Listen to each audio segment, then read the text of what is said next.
ಅದು ಹಾಗಲ್ಲ. ಈ ಕಡೆ ಬನ್ನಿ. ಇದು ನೀವು ಹೀಗೆ ಹಿಡ್ಕೊಳ್ಳಿ.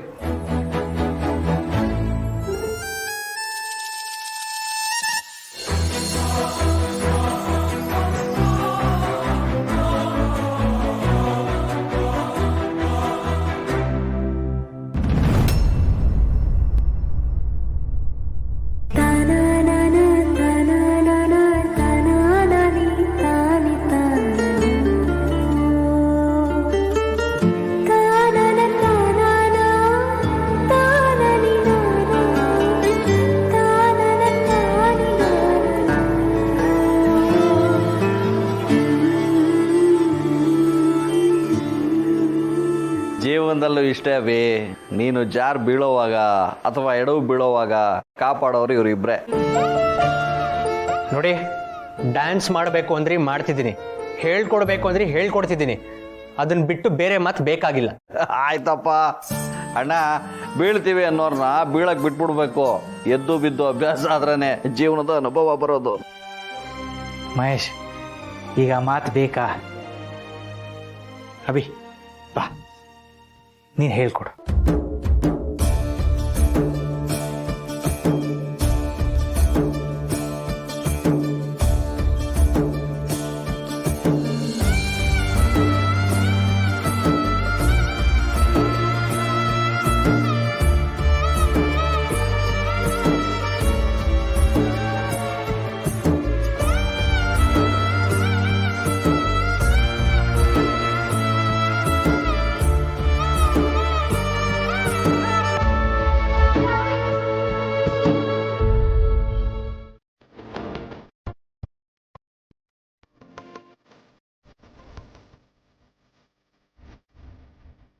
ತುಳಸಿಯವರೇ, ನೀವು ಕಾರ್ ಓಡಿಸೋದನ್ನ ದತ್ತ ನೋಡಿದ್ರೆ ತುಂಬ ಖುಷಿ ಪಡ್ತಾರೆ.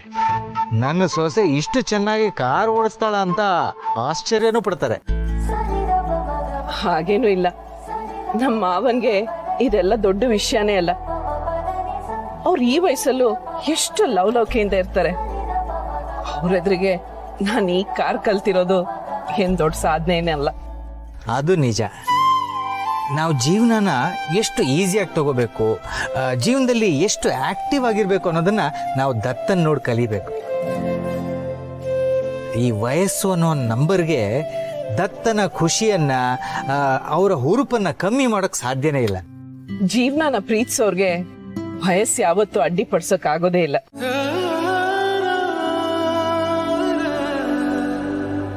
ತುಮ್ ಆ ಗಯೇ ಹೋ ನೂರ್ ಆ ಗಯಾ ಹೈ, ನಹೀ ತೋ ಚರಾಗೋं से लो जा रही थी. ಯಾವ ಹಾಡೋದು? ಏನ್ ಹಾಗಂದ್ರೆ? ತುಮ್ ಆ ಗಯೇ ಹೋ ನೂರ್ ಆ ಗಯಾ ಹೈ ಅಂತ. ನೀನು ನನ್ನ ಬಾಳಿಗೆ ಬರ್ತಿದ್ದ ಹಾಗೆ ನನ್ನ ಬಾಳಿಗೆ ಬೆಳಕು ಬಂದಂತಾಯ್ತು ಅಂತ. ನಿಜ ಹೇಳಬೇಕು ಅಂದ್ರೆ ಈ ಹಾಡಿನ ಸಾಲುಗಳಿಗೂ ನನ್ನ ಜೀವನಕ್ಕೂ ತುಂಬಾ ವ್ಯತ್ಯಾಸ ಇಲ್ಲ ತುಳಸಿಯವರೇ.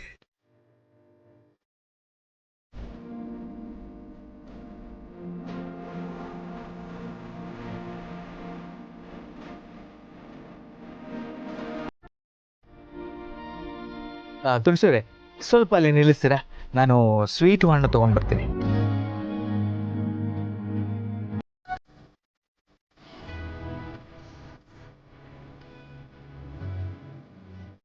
ನಾನು ಹೇಳಿದ ಕೆಲಸ ಇವತ್ತೇ ಆಗ್ಬೇಕು. ಅವರಿಬ್ರು ವಾಪಸ್ ಬರಬಾರ್ದು. ಅವ್ರಿಗೊಂದು ಗತಿ ಕಾಣಿಸ್ಬೇಕು.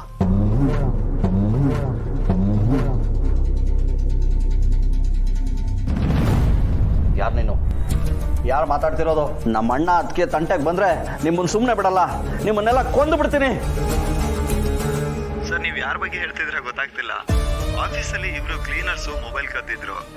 ಅವ್ರು ಮತ್ತೆ ಕೆಲ್ಸಕ್ಕೆ ವಾಪಸ್ ಬರಬಾರ್ದು ಅಂತ ಮೇಡಮ್ ಹೇಳ್ತಿದ್ರು. ಯಾಕೆ ಸರ್, ಬೇರೆ ಏನಾದರೂ ವಿಷಯ ಇತ್ತಾ ಸರ್? ಅವ್ರನ್ನ ಡಿಸ್ಮಿಸ್ ಮಾಡೋದು ಬೇಡವಾ ಸರ್?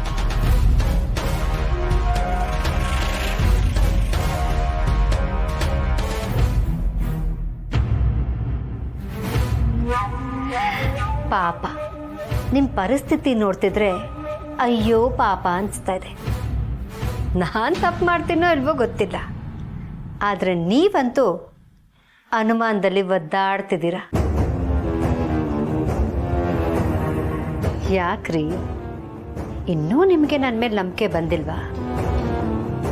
ಯಾವಾಗಲೂ ಒಂದ್ಸರಿ ಗೊತ್ತಿದ್ದೋ ಗೊತ್ತಿಲ್ದೇನೋ ತಪ್ಪು ಮಾಡಿಬಿಟ್ಟೆ ಅಂತ ಜೀವನ ಪೂರ್ತಿ ತಪ್ಪುಗಳನ್ನೇ ಮಾಡ್ತಾ ಬರ್ತೀನ? ಅದು ಒಂದು ಜೀವ ತೆಗೆದಿದ್ದಕ್ಕೆ ಜೀವನ ಪೂರ್ತಿ ಪಶ್ಚಾತ್ತಾಪ ಪಡ್ತಾ ಇದ್ದೀನಿ. ಅಂಥದ್ರಲ್ಲಿ ನೀವು ನನ್ನ ಬಗ್ಗೆನೇ ಅನುಮಾನ ಪಡ್ತಿದ್ದೀರಲ್ಲ. ನನ್ನನ್ನು ನಂಬಿ ನಾನು ಯಾರಿಗೂ ಏನೂ ಮಾಡಲ್ಲ. ಈ ಮನೇಲಿರೋರು ಎಲ್ಲರೂ ಚೆನ್ನಾಗಿರ್ಬೇಕು ಅನ್ನೋದೇ ನನ್ನ ಆಸೆ.